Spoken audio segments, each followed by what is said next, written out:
Olá pessoal, tudo bem? É uma alegria imensa tê-los aqui nesse vídeo. Mas vamos direto ao assunto. Nas Escrituras, em vários versículos, existe a menção que Deus pode se arrepender. Bem, a hora que eu penso que o Deus que eu creio, ele pode se arrepender, a primeira coisa que cai por terra é a onisciência dele. E isso acaba soando um pouco estranho, porque nós cremos num Deus que sabe de tudo, está presente em todos os lugares, tem a maior potência e assim por diante. Só que essa palavra, ela realmente está mesmo na Bíblia, em vários versículos. Por exemplo, Gênesis 6:6, 1 Samuel 15:11, Jonas 3:10, Salmo 110:4, Número 23:19 e 1 Samuel 15:29. Eu acho que nós poderíamos ler principalmente o Gênesis 6:6, ok? Eu creio que seja melhor nós lermos só o Gênesis mesmo, porque todo o resto, ele acaba sendo uma repetição do Gênesis, né? Mas, em síntese, quer dizer a mesma coisa. Mas vamos lá. Em Gênesis diz assim, Gênesis 6, versículo 6.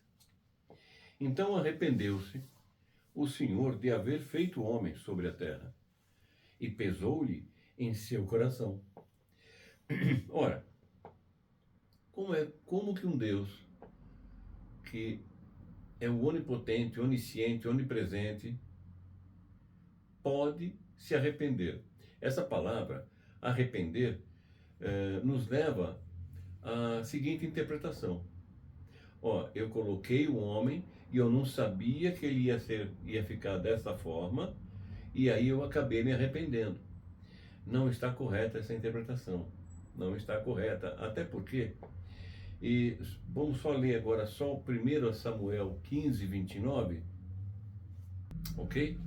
Então, só melhorando um pouco, vamos ler 1 Samuel 15:11 e depois 1 Samuel 15:29.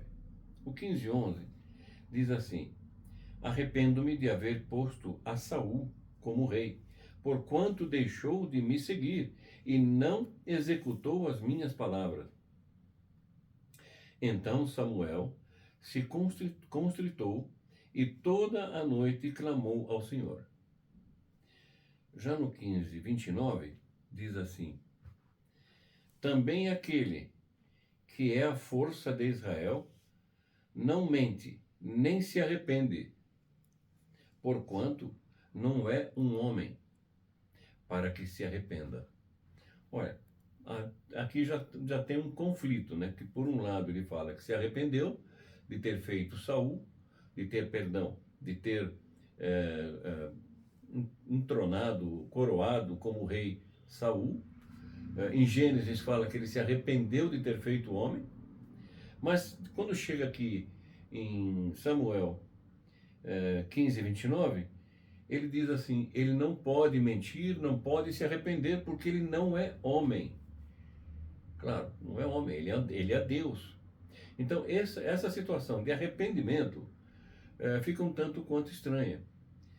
Como é que nós saímos dessa lacuna? Muito bem, eu vou dar agora a minha versão. Veja, no hebraico, a Bíblia ela foi escrita em hebraico, aramaico e grego, né? Uma parte pequena de aramaico e o resto é grego e hebraico. Essa tradução de algumas palavras, elas não tem uma tradução direta, ortogonal, retilínea, sabe? Não é bem assim. Então nós precisamos entender o idioma, né, que foi escrito, a forma de se construir uma frase, principalmente na época do Antigo Testamento e até no Novo Testamento, né, para que nós possamos tentar interpretar o mais fidedigno possível, né? Existe até uma alcunha dentro da teologia que fala o seguinte,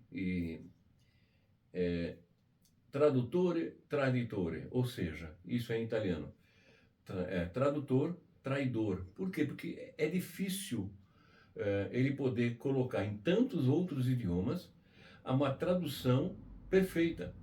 Então, passa a colocar, a traduzir de uma forma mais, da forma que ele interpretou, né? Veja, quando fala que Deus se arrependeu, principalmente, por exemplo, de ter feito o homem, ele não está utilizando o verbo correto hebraico. Para o arrependimento, no idioma hebraico, tem duas palavras para esse verbo. A primeira é shu, que significa o arrependimento humano. E a outra é nahan, ou nachan. Alguns pronunciam nachan, outros nahan. E nachan ou nahan não, também pode significar, mas dentro do contexto que foi escrito, não significa arrependimento, e sim profunda tristeza. Ou seja, Deus se entristeceu de ver até que ponto o homem chegou. Então, dito isso, eu acho que nós precisamos começar a ler a Bíblia, mas ao mesmo tempo não entendê-la como uma tradução imediata para nós. Nós temos que buscar a origem da palavra, o que se falava naquela época, né? Como se construía uma oração, uma sentença. E quando nós estudamos, claramente aparece uma coisa muito, muito, mas muito clara. Deus, em todos esses versículos, ele não utilizou o verbo shu quando se trata dele, e sim o verbo nachan. Muito bem, pessoal, eu agradeço imensamente a presença de todos e até a próxima. Até mais, que Deus abençoe a todos.